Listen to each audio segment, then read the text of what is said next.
Basic package तो हो ही गया कि हमने और वो पैकेज बनाया ही नहीं था। इस तरह से लेगा, बाय नाउ पे जाएगा और पेमेंट कर देगा। तो इस केस में हम अभी हमने कुछ सेटअप नहीं किया पेपाल वगैरह, तो इस केस में हम लॉगिन कर लेंगे। तो लॉगिन करने के लिए हम क्या करेंगे, हम जो प्री डिफॉल्ट अकाउंट है उसी को ओपन कर लेते हैं। इसका भी क्रेडेंशियल 1 2 3 4 ही है।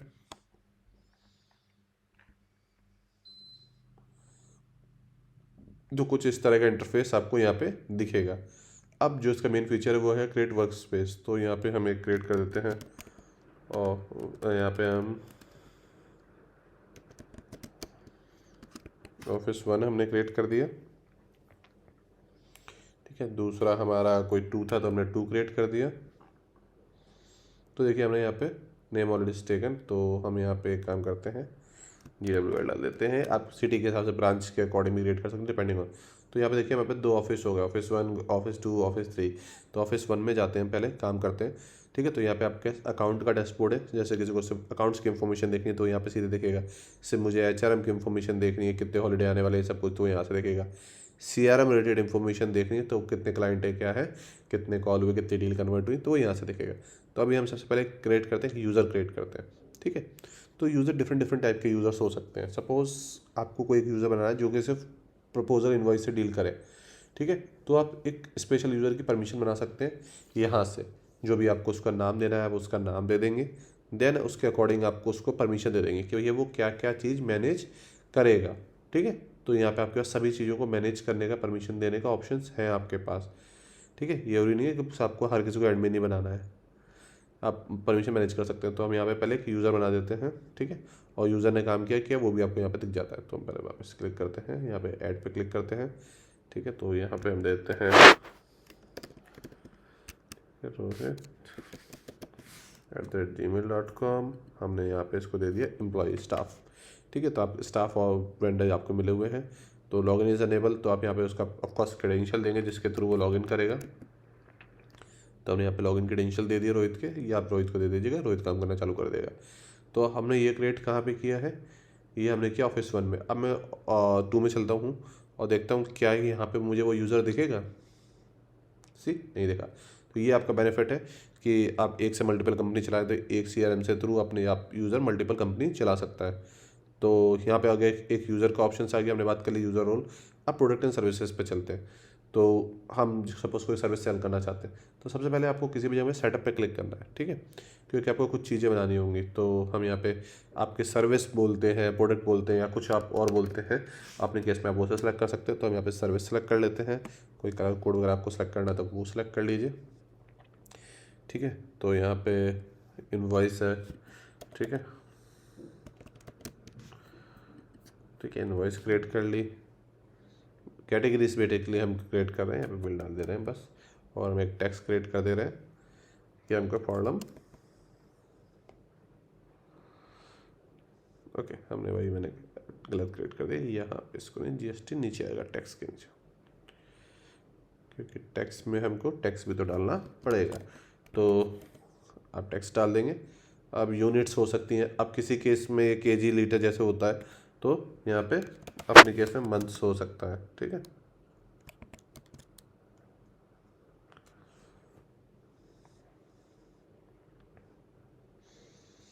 ये हमने सब क्रिएट कर लिया। फिर से हम प्रोडक्ट एंड सर्विसेज पे जाते हैं, ऐड पे जाते हैं। अब यहाँ पे हमें जो भी सर्विस क्रिएट करनी है तो हमें एक सर्विस ऐसे ले लेते हैं नाम के लिए। SEO सर्विस है जिसकी कॉस्ट 5000 रुपये, सेल प्राइस में 6000 रुपये है। ठीक है, जिसमें GST लगेगा जो कि 18% है।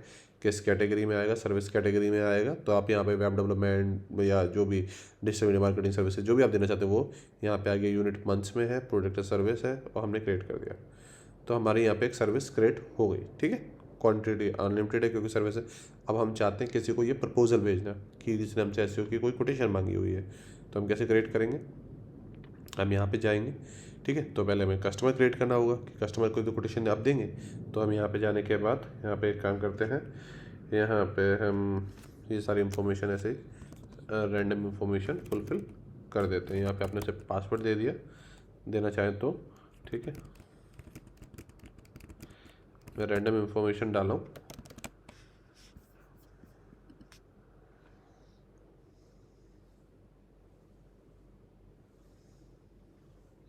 तो तो हमने यहाँ पे एक यूज़र एक क्रिएट कर दिया है हमने क्लाइंट अपना। अब हम प्रपोजल पे जाते हैं, यहाँ पे जाएंगे तो हमारे यूज़र का ऑप्शन आ गया। अब प्रोजेक्ट वाइज देना है या प्रोडक्ट वाइज देना है, तो अभी आप प्रोडक्ट वाइज दे रहे हैं। ठीक है, यहाँ पे गए, हमने यहाँ पे सेलेक्ट किया अपनी सर्विसेज, ऑटोमेटिकली आ गया। अगर हमें चेंज करना है तो वो मंथ वगैरह जो भी हमें चेंज करना है, जो भी आपकी यूनिट थे आपसे चेंज कर सकते हैं। यहाँ पे क्रिएट हो गया। तो अब हम जाते हैं प्रपोजल पे। प्रपोजल ड्राफ्ट है, अभी भेजा नहीं गया, तो इस पर हम प्रपोजल पे क्लिक करेंगे, सेंड ऑप्शन पे क्लिक करेंगे तो जो भी ईमेल एड्रेस आपने डाला होगा उस पर वो मेल चला जाएगा। ठीक है, तो यहाँ पे अगर आपको डाउनलोड करके भेजना है तो आप PDF ऐसे डाउनलोड कर सकते हैं। ठीक है, या फिर रीसेंड करना है तो जो भी आपको करना है वो कर सकते हैं। अब हमने चेंज कर दिया भैया, उन्होंने एक्सेप्ट कर दिया, फ़ोन पे हमको बता दिया था। ठीक है, तो हमने यहाँ से चेंज कर दिया। अब हम प्रपोजल पे दोबारा जाएंगे तो यहाँ पे लिख के आ जाएगा एक्सेप्टेड। ठीक है, अब जब प्रपोजल एक्सेप्ट हो गया तो इनवॉइस में कन्वर्ट होगा, तो यहाँ पे इनवॉइस का ऑप्शन आ जाएगा। तो इनवॉइस में यहाँ पे आ गया, तो यहाँ पे आपका इनवॉइस का ऑप्शन आ गया। आप इनवॉइस पे क्लिक करेंगे तो आप अब इनवॉइस सेंड करोगे। पहले प्रपोजल था, अब इनवॉइस आपका ड्यू है। ठीक है, कोई पेमेंट किया, टोकन अमाउंट आपको पेमेंट किया तो आपने डाल दिया, उन्होंने हमको 3000 रुपीज़ पेमेंट किया, कैश पेमेंट किया, रेफरेंस जो भी सॉरी यहाँ पे अमाउंट आपको यहाँ पे डालना है, मैंने रेफरेंस नंबर डाल दिया हुआ है, तो आपने डाल दिया, उन्होंने आपको 3000 रुपीज़ पे और रेफरेंस नंबर आपका जो भी ट्रांजेक्शन ID थी आपने वो डाल दिया। ठीक है, फ़ोन पे वगैरह से किया तो वो सब कुछ यहाँ पर आपने मेंशन कर दिया, तो पेमेंट हो गया।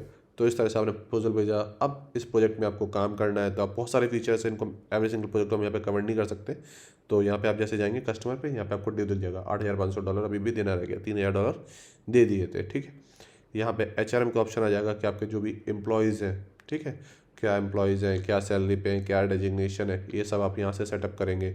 ठीक है, उनका जो भी आपको डॉक्यूमेंटेशन देना है, कंपनी की पॉलिसी क्या है, वो सब कुछ यहाँ पे आएगा। CRM आपके जो भी लीड्स हैं, डील्स हैं, ठीक है, इन प्रपोजल भेजना है किसको, वो सारी चीज़ें जो भी आपका यूज़र है वो यहाँ पे मैनेज करेगा। देन POS का ऑप्शन है, इन केस आपके पास कोई स्टोर टाइप का कुछ है, ठीक है, यहाँ पर आप प्रोडक्ट सेल भी करते हैं अपने स्टोर पे, देन आप इसको इस ऑप्शन को यूज़ कर सकते हैं। ठीक है, अब लास्ट में जो चलते हैं वो सेटिंग्स पे ऑप्शन में, जो मेन सबसे इंपॉर्टेंट चीज़ है। तो सेटिंग्स में आपको मिल जाएगा इस पूरी आपके इंडिविजुअल इसको पूरे मैनेज करना है। अब यहाँ पे जो लगा हुआ है ये हो गया मेन उसका। ठीक है, पर आप अपने पेज पे यहाँ पे अपना अपना लोगो लगाओगे ब्रांड का, जो भी क्लाइंट होगा तो यहाँ से वो अपना क्लाइंट का लोगो लगा सकता है, अपनी करेंसी मैनेज करेगा, कंपनी का नेम एडिट करेगा, यहाँ पे कौन से स्टाइल में उसकी जो थीमिंग रखनी है उसको वो सिलेक्ट कर सकता है। ठीक है, जो भी उसकी कलर थीमिंग हो, यहाँ पे किस तरह से प्रिंट होगी इनवॉइस, क्या उसका फुटर रहेगा, क्या उसका टेक्स्ट रहेगा, क्या उसकी स्टार्टिंग रेंज रहेगी, प्रीफिक्स रहेगा, वो हो जाएगा। यहाँ पे अकाउंट सेटिंग्स हो जाएंगी, यहाँ पे बिल प्रिंटिंग सेटिंग्स हैं, मतलब सपोज़ किसी को आपका जो पतले वाले प्रिंटर होते हैं, I am not getting the name, ठीक है, जो बिलिंग वाले आप उसको सब यहाँ से सेट कर सकते हैं। यहाँ पे जॉइनिंग लेटर की सेटिंग्स होगी जो हमने यहाँ पे HRM में सेटअप करेंगे, तो किस तरह से यहाँ पे जब भी कोई ज्वाइन करेगा तो उसकी क्या से लेटर जाएगा, तो आप इसको अपने का हिसाब से सभी चीज़ों को मेंशन कर सकते हैं। जो भी आपको सेटिंग करनी है, जो मैंने ना POS प्रिंटर की आप सेटिंग कर सकते हैं, तो वो सब यहाँ से आपको सारे ऑप्शन मिल जाएंगे। कोई बैंक ट्रांसफ़र करना चाहता है तो वो, अगर इंडिविजुअल आपको पेमेंट गेटवे सेटअप करना है इस कंपनी का जो भी यूज़र है तो वो सेटअप कर सकता है। ऑलमोस्ट जो भी फीचर एक CRM ERP में होने चाहिए वो सारे फीचर्स उसमें आपको मिलेंगे, जिसको आप यूज़ कर सकते हैं और अपने जो भी आपके कस्टमर हैं उनको सेल आउट कर सकते हैं। तो उम्मीद करता हूँ ये आपको अच्छा लगा होगा। अगर ये अच्छा लगा, से कोई डाउट है तो आप मुझसे पूछ सकते हैं। मिलते हैं अगले